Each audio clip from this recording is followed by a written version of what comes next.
Bienvenidos a este programa de la Fundación Pro Humana Evite, como siempre acercándole desde la sociedad civil la realidad de los diferentes actores, de los diferentes protagonistas de nuestra ciudad y de la región. Para eso estamos comenzando la charla con Luciano Sanguinetti, concejal de la Ciudad de La Plata. Bienvenido, Luciano. Un gusto, gracias. Bueno, un poco estamos haciendo un ciclo de los diferentes protagonistas también de la ciudad para saber qué piensan, para saber qué aportes pueden hacer para enriquecer la ciudad y también la mirada y la cosmovisión sobre diferentes temas claves. Bueno, vos también sos tu expertise, uno de tus expertise tiene que ver con la educación, por ejemplo, y obviamente la capital de la provincia de Buenos Aires, la educación es un tema absolutamente central. Sí, además es el tema central del futuro de todas las sociedades.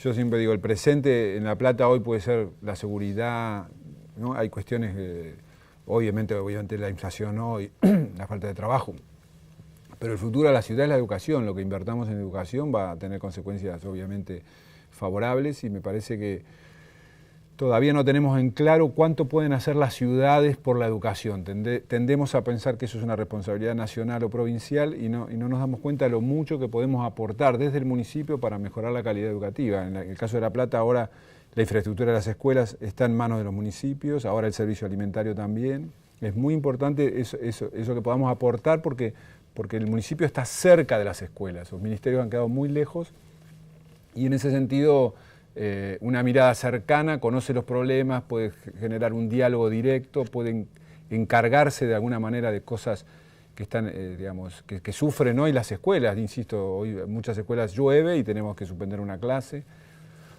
O muchos chicos por ahí hoy no están recibiendo la alimentación correcta en cada uno de los establecimientos. Entonces me parece que los municipios, si se acercan a la escuela, pueden hacer mucho por el futuro de la ciudad. Incluso con una visión, digamos, que es la vanguardia y hoy es la tendencia a nivel global, no solamente en el sistema educativo. Hoy las ciudades ya no es, digamos, que era el último punto de conexión, digamos, venía el Estado federal, el Estado nacional, el Estado provincial, estatal, y después venía como un rezago a la ciudad. Hoy se ha invertido eso y la ciudad pasó a ser absolutamente protagonista en todo, no solamente en los procesos de internacionalización, por ejemplo. Ya no es Cancillería con Cancillería y la ciudad es el último eslabón. Hoy la ciudad directamente pasa a ser principal actor de estos procesos y la educación, aquellos países y aquellas ciudades particularmente, logran avanzar porque incluso lo que a veces alguien lo puede interpretar como debilidad, también se transforma en fortaleza por esto que vos decís, se decide sobre la propia realidad de la propia ciudad. Sí, porque además una mirada focalizada hoy permite intervenir directamente con los sujetos concretos, porque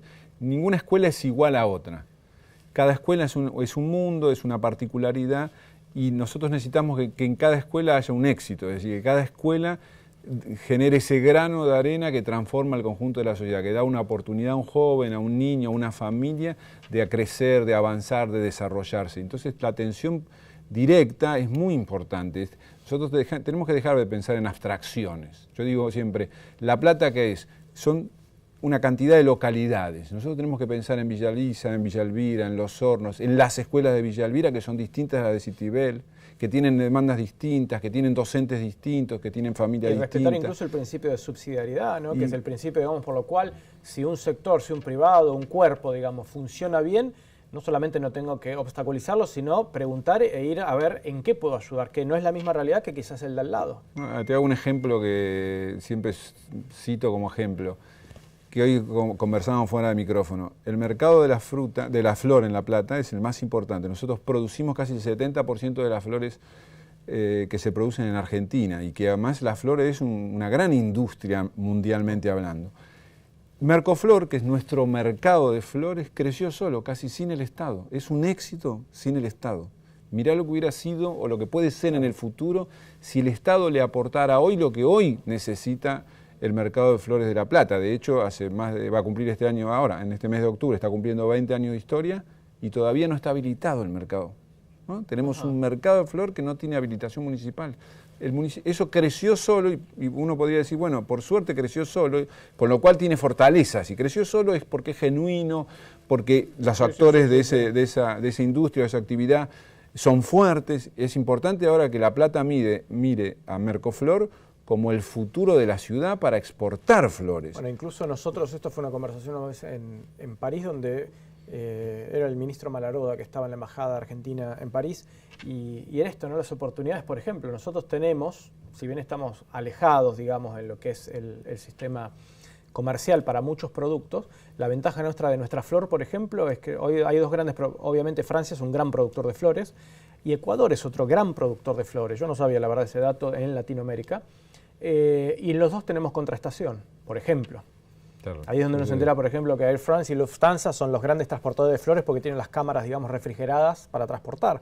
Digo, o sea, oportunidades realmente hay un montón. Sí, La Plata lo que tiene que hacer es crecer en base a su fortaleza. Nosotros tenemos que saber cuáles son esas fortalezas, o sea, hacer un diagnóstico. ¿Qué tenemos para ofrecerle a nuestros vecinos, pero también a todo el mundo? O sea, nadie crece sino sobre sus virtudes. Nosotros tenemos que ver, nosotros tenemos una fortaleza muy grande, que es todo ese cordón frutihortícola, todo el sector productivo agrario, que además produce alimentos, verduras, flores, etcétera, que además tiene una gran demanda en el mundo y además va a tener una demanda siempre creciente. Y el otro capital que tiene la ciudad es que no hay ciudad en Argentina que tenga tanto producción científico-tecnológica por metro cuadrado.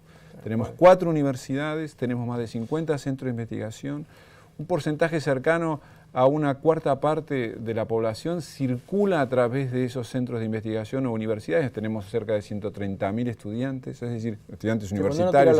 Los datos esos en una ciudad es ninguna ciudad de Argentina tiene ese capital.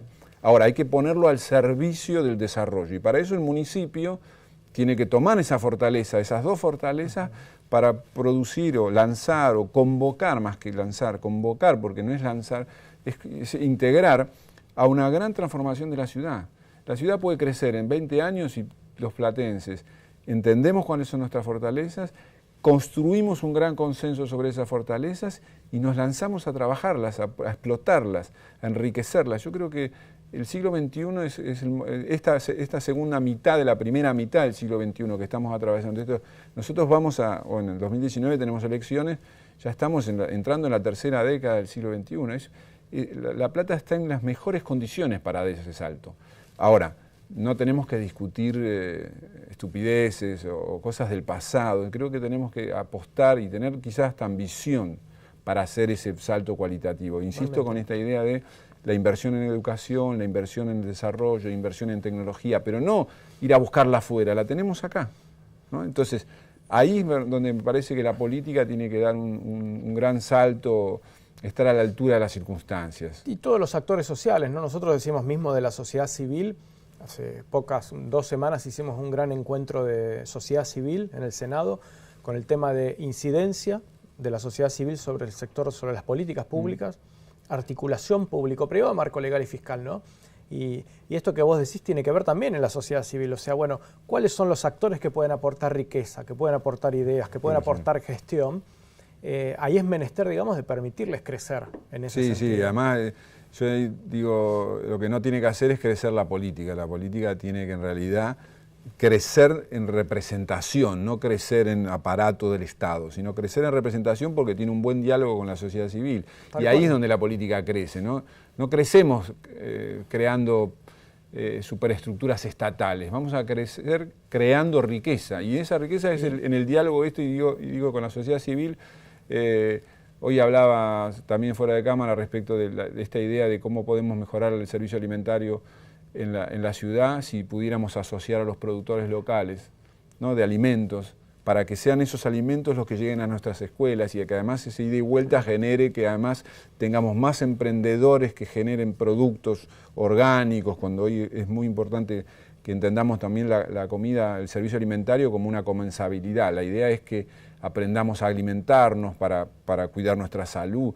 Un ejemplo que damos hoy, lo daba esta mañana temprano, es un chico que no aprende que lo más importante que tiene para alimentarse es el agua, y el agua obviamente de calidad, y no una bebida gaseosa, ya le estamos garantizando a ese chico, solo con ese hábito de buena alimentación desde la primera infancia, que va a vivir 10 años más. Sí.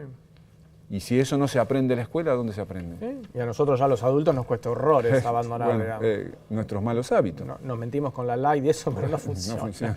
No funciona. Bueno, en el segundo bloque tenemos a los amigos también del Banco Alimentario, bueno, que también tiene que ver con esto de la articulación, de cómo se potencian desde el Estado, de la sociedad civil, el sector privado, porque de última, más allá del sector, lo que se tiene que ver qué cambio o cómo se le cambió para mejor la vida a alguien. Digamos, no es demasiado complejo. No. El resto es separar los egos, separar las cosas y trabajar. Sé que te estás candidatando. Estoy presentando mi candidatura a intendente por el espacio del Frente Renovador. Por supuesto, nosotros en el Frente Renovador estamos construyendo con otros dirigentes a nivel nacional, con gobernadores, lo que llamamos Alternativa Argentina, que es la idea de un gran espacio plural, que está mirando para adelante, que quiere mirar el futuro, no tanto el pasado, que quiere aprender de los errores pasados, pero también mirar lo que está pasando en las sociedades contemporáneas. Nosotros estamos viviendo todos una gran revolución, que se llama, bueno, es la cuarta revolución industrial.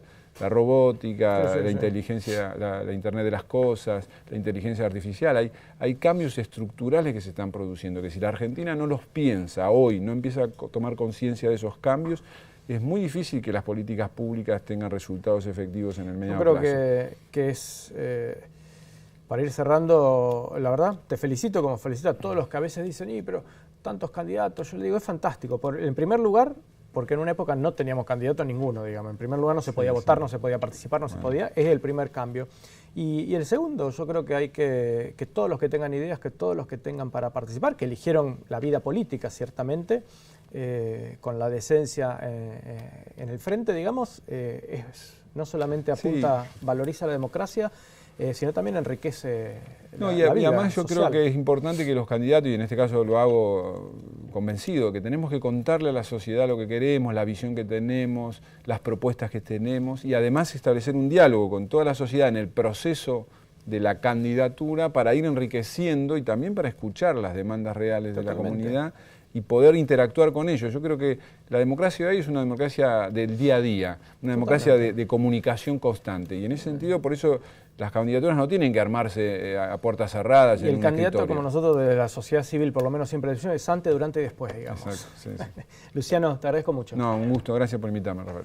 Ahora sí, paso antes de ir al corte, vamos a tener ahí unos informes del Teatro Metro también, que va a haber una agenda cultural muy rica, así que se las recomendamos y después nos vamos al corte.